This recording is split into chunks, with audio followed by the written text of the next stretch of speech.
My first memory of Elvis would be 1960 when I moved to Graceland with my two older brothers and my mom, Dee and Vernon. My mother married Elvis's widowed father. And Elvis coming in and picking me up and giving me a hug and welcoming me into his family. You were 4 years old then? Yeah, I was only 4. My mother married Elvis's father. My mother was divorced. My mother and father divorced when I was a baby. So when my mother remarried, she married Elvis's widowed father, Vernon. Vernon was my stepfather. And of course, Elvis was my stepbrother. And Elvis came in and picked us up, gave me a hug, welcoming to his family, maybe a part of his life. And but did you know who he was? oh, I didn't know what a hound dog was when I was 4 years old. I didn't know what a Heartbreak Hotel or Elvis Presley. All I knew is I had come from a broken home, and this guy showed me affection. And therein lies probably why that's probably the most powerful memory I have, is that was the first time I saw him and how he welcomed me into his family. And you know, the rest is history. For 17 years I lived with him. I grew up on the back lots of all the studios. I grew up in recording studios, but I thought everybody was a singer. I didn't have anything to compare it to. And then when I started getting into a situation to compare what he did with others, that introduction was the Beatles. When 1965, I guess it was, and I saw, well, okay, they're the, you know, I love the Beatles, but yet Elvis is a rock star, and then the Beatles are going, before Elvis there was nothing, and then I started to realize that, well, wait a minute, this guy is strong. I knew he was a movie star, but I never took him as a serious movie star because I never considered his movies serious. No, they were just... They were just movies. Yeah. But, you know, actually years after he died is when I started to realize, as far as his movies, they were good, wholesome movies. And he made 33 of them, 31 or 30 something like that. And, you know, he made $1 million a movie. But I took all that for granted. I didn't think that way. He was not an icon to me. He was a family member. He was like a father figure, a big brother, you know. I probably didn't become aware of that until about 1968 when he did the comeback special with the black leather suit on. By then I was well into the Stones and the Beatles and the Who and Clapton and all those guys. 60s child. Yeah, I was a 60s child. Yeah. And I didn't really take Elvis serious. But when he came out and did the set down in the circle with the black outfit on, and you know, we watched that as a family. He taped it in Los Angeles, but the family, Elvis, myself, Priscilla, the family sat down and watched it on TV. When I watched that, I realized that this is what made Elvis Elvis. That I had just seen in that '68 special the essence that captured the true nature of the king of rock and roll.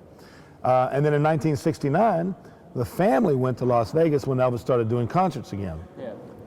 Opening night, Elvis came out on the stage, and I was overwhelmed. I was, I really had never listened to That's All Right Mama and Jailhouse Rock and all the songs that he was doing. And then that's when I consider myself, when I went from family to not only family, but a fan. That was his gift. I mean, the one thing Elvis had was tremendous charisma. He had magnetism. He was the master of the stage, and he was the master of communicating the entertainment value that he was to the audience. Started working for Elvis in 1972. I'd already lived at Graceland for 12 years.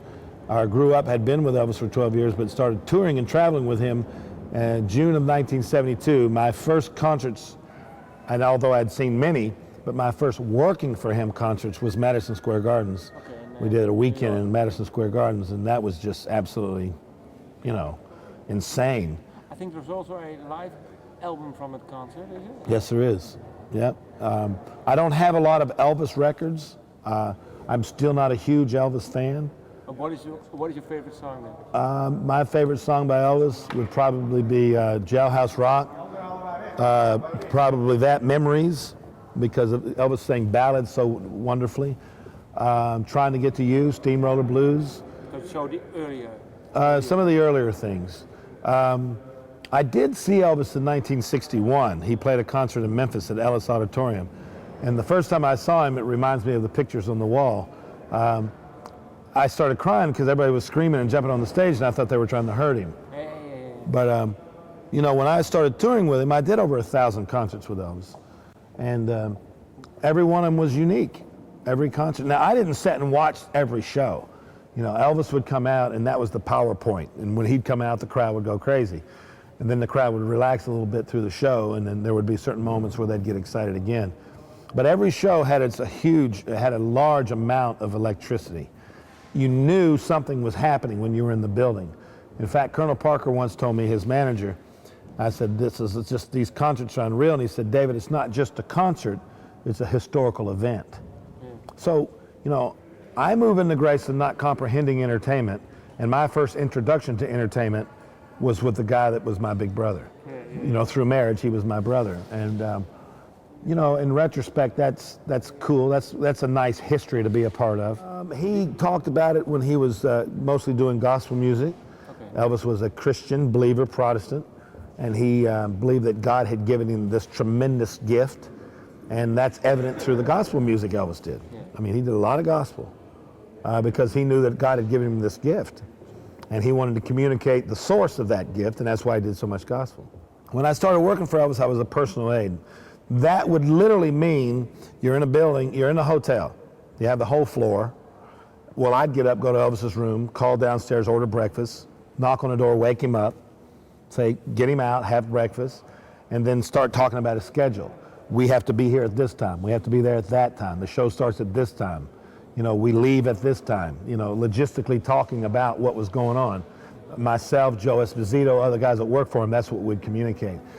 As a personal aide, it was our job to make sure his stage clothes were ready, you know, his personal things were ready. And then later I became a bodyguard, and a bodyguard was more responsible for the safety of getting him to and from any place, whether it be a concert hall or riding on the streets of Memphis in a motorcycle. It didn't matter. There was always bodyguards with Elvis. That's hard then, I think. That was the harder part, or not? That was the hard part. It wasn't, you know, you just with Elvis, it was mostly crowd control. Okay. And it was mostly keeping the fans away. I mean, not that Elvis didn't have a problem with fans. He was never rude to fans. I mean, he was always nice to them.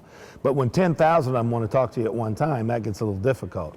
So it was a crowd control situation, as logistics, getting in and out of buildings was part of it.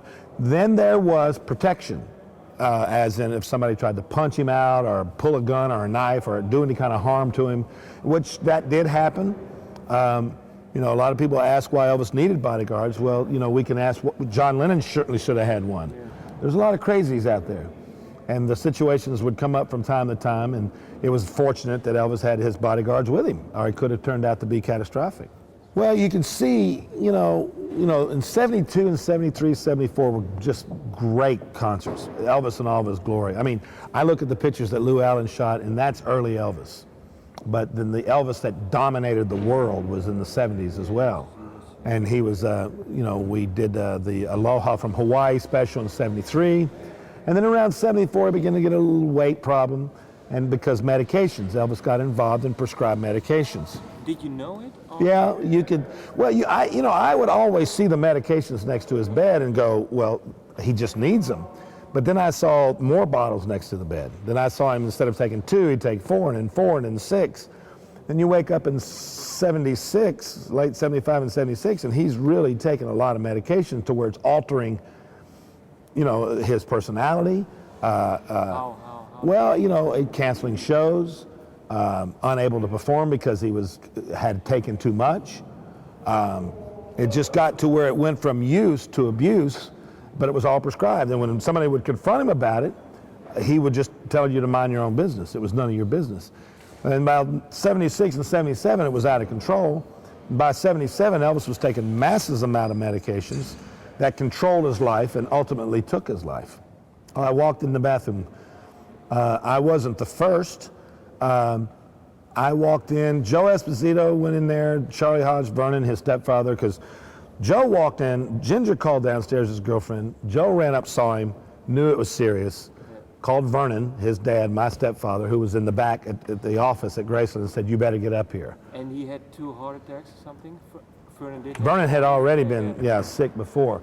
And then I came in, because I was downstairs, and I heard the commotion. I eventually came in, and we rolled Elvis over, and it was obvious that he was dead. I mean, he had been dead for several hours. Body was cold, rigor mortis had set in. tongue. Tongue was black, half sticking out of his mouth, black, half bitten off. He was gone, and there was no mistaking about it. It was very surreal. It was more like a dream than reality. It didn't surprise me because I knew that these medications were going to get him. I knew that one day that one of us wasn't going to be there to save him because I had saved him a couple of times before. Because he would fall. He would eat asleep. and fall asleep. Yeah. And so this was a moment to where he made sure nobody could save him. You know, he was lonely. He was unhappy. Now, why was he lonely? I don't know. Okay. Why was he unhappy? I don't know. I don't think anybody can know the mind of an individual that well. All I know is he was unhappy, he was lonely, he felt like he was being betrayed by a book that was coming out by Red and Sonny West and Dave Hebler. They didn't mean for the book to have the effect that it did, but the timing was bad. And here Elvis was 255 pounds, canceled shows, media was beating up on him. Now here comes a book saying he was on drugs and all these terrible things. I think it was just too much for him to stand up in front of the public and go, here I am. Elvis was very prideful, a lot of pride. He would not admit a fault to the public. And of course, that's what I think cost him his life. Oh, I guess, you know, all of them, but I would say the holidays and Christmases at Graceland, the snow on the ground, the playing and building snowmen and having turkey and dressing and giving presents and singing and just wonderful family times. And that's from a personal perspective. Professionally, I would probably say Madison Square Garden. Yeah, that was just like, wow, you know. Of course, like I said, I did 1,000 concerts, but that one stuck out. Aloha stuck out. We did the LA Forum in '74. That was a big, strong concert in Los Angeles. And this being around him was a memory, you know, and all of this stuff at Footsteps is a memory. It's a nice, warm, fuzzy feeling to be around the artifacts that was a part of the most influential rock star of the 20th century.